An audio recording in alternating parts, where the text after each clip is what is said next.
My self Sardar Singh, SPC government college BM, associate professor in geography. Good morning विद्यार्थियों। आज आपका topic है BA part second, paper first, regional geography में से topic है आपका इजिप्ट पॉपुलेशन एंड वेजिटेशन, यानी मिस्र की जो जनसंख्या है उसका वितरण और वनस्पति का वितरण।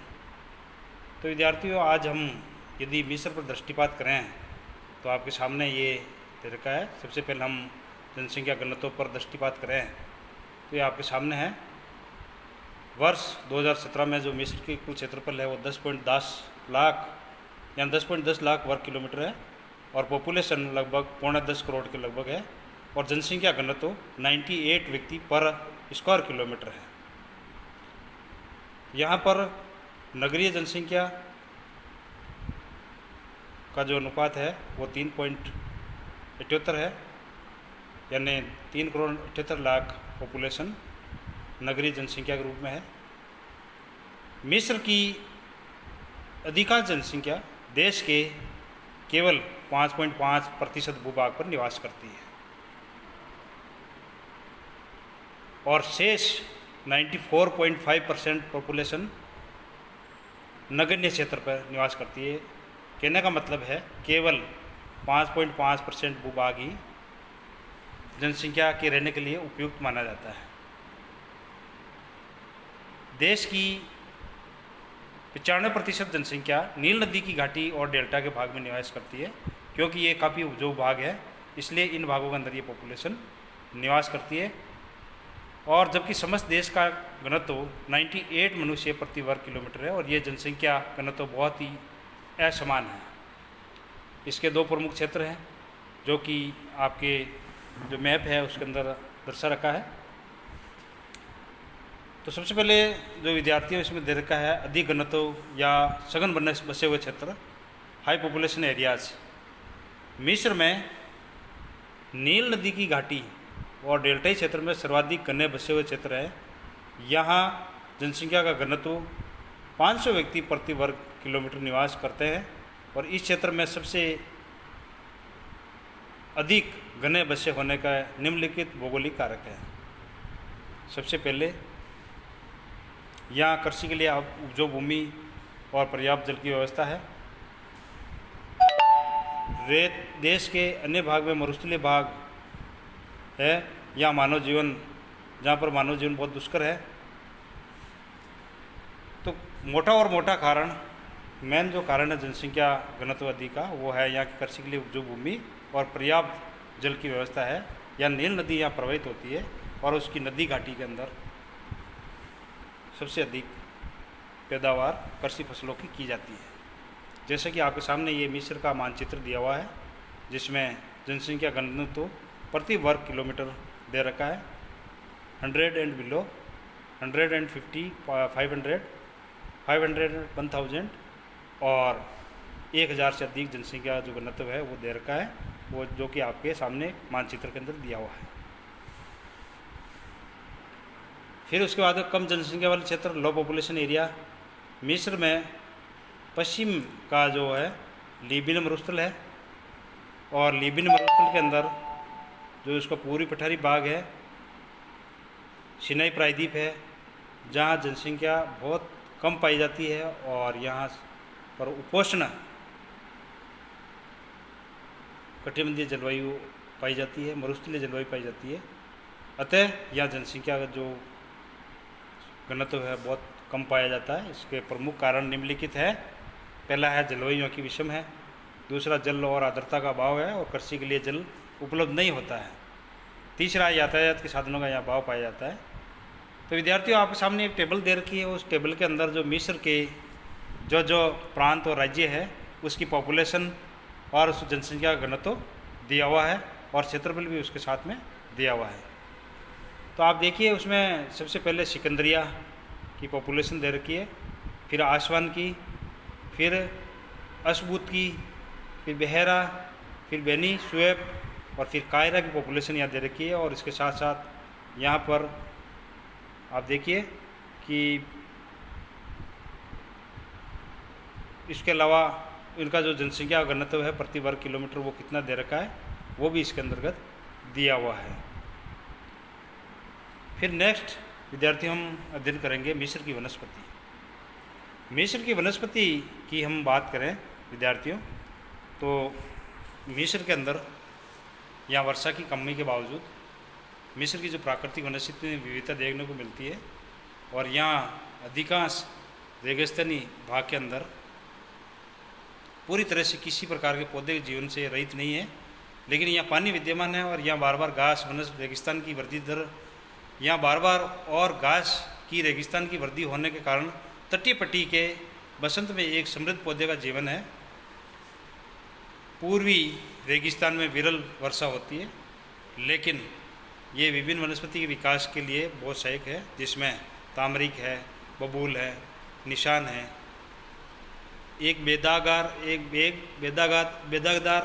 कांटेदार पेड़ जिसकी पत्तियां रहित शाखाएं और पतली टहनियाँ शामिल है। साथ ही कांटेदार झाड़ियाँ और छोटे शुक्लों और सुगंधित जड़ी बूटी यहाँ पर पाई जाती है। ये विकास लाल सागर पहाड़ियों और सिनाई के वादियों और दक्षिण पूर्वी इलाके यानी एल्बा पहाड़ों में इसका जो एरिया वो बढ़ रहा है।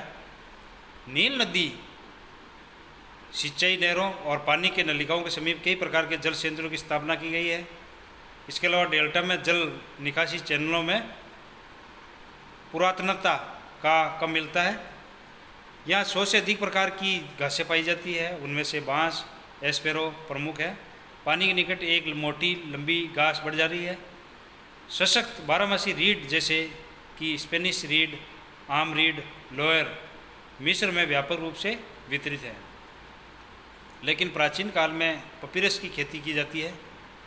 अब केवल वनस्पति उद्यान में पाए जाते हैं।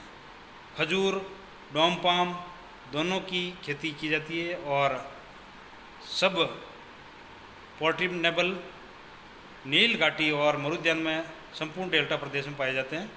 डोम पाम विशेष रूप से ऊपरी मिस्र, नील घाटी के दक्षिण भाग और ओएस के साथ पहुँचाने जाते हैं। हालांकि ये कहीं और बिखरे हुए उदाहरण हैं। मिस्र में बहुत ही देसी वृक्ष पाए जाते हैं। इसके अलावा फोनिसोनियन जूनिपर एकमात्र देसी शंकु वृक्ष है। हालांकि कई प्रजातियां शंकु वृक्ष की प्रजातियों के विद्यमान है। बबूल व्यापक रूप से यह फैला हुआ है, जैसे कि नीलगिरी और सिकामोर। 19वीं शताब्दी में आयातित बीफवुड वृक्षों की कई प्रजातियां यहाँ देखने को मिलती है और अब देश की महत्वपूर्ण लकड़ी के पेड़ माने जाते हैं।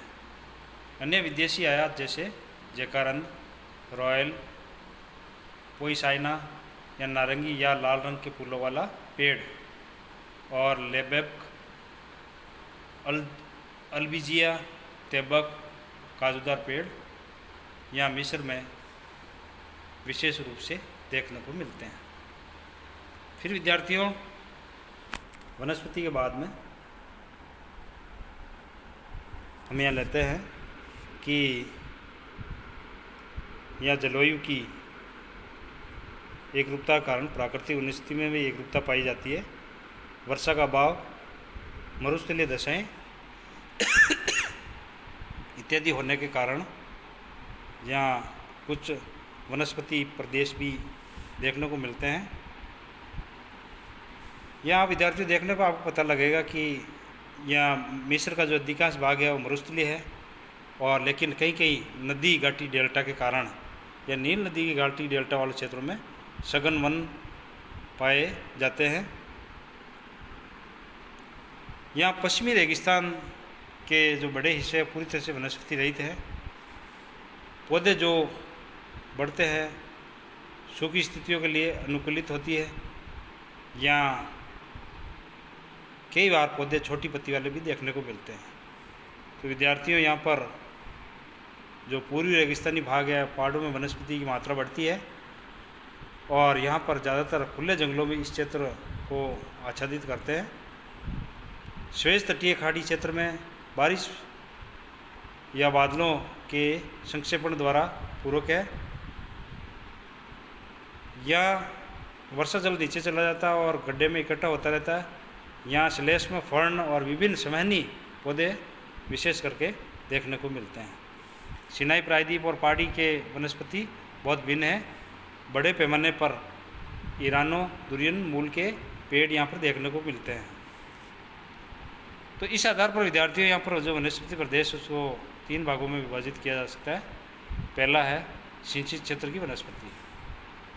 नील नदी द्वारा सिंचित क्षेत्र में वनस्पति के विभिन्न वृक्ष पाए जाते हैं जो सिंचाई का परिणाम है, और यहाँ पर उनके किनारे पर अलग अलग प्रकार के वृक्ष पाए जाते हैं, जिसमें असवान, सुहाग, अश्युत, न्यू वैली, नील घाटी की गहरी सिंचाई के क्षेत्र में ये वनस्पति अधिक देखने को मिलती हैं। फिर विद्यार्थी है पूरी पठार और विश्व रेखीय वन।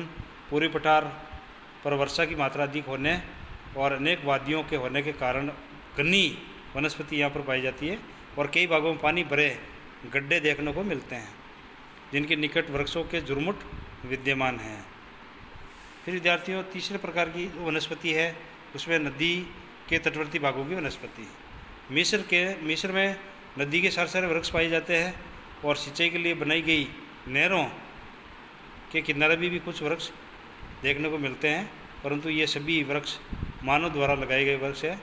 परंतु कुछ प्रवाह क्षेत्रों में वर्षा के बाद घास उगाती है, परंतु कुछ हफ्तों में ये घास सूख जाती है। मिस्र में नील के सहारे उत्पन्न वनस्पति सिंचाई और कृषि का परिणाम है। तो विद्यार्थियों इस तरह से हम ये कह सकते हैं कि मिस्र एक विविधता वाला देश है।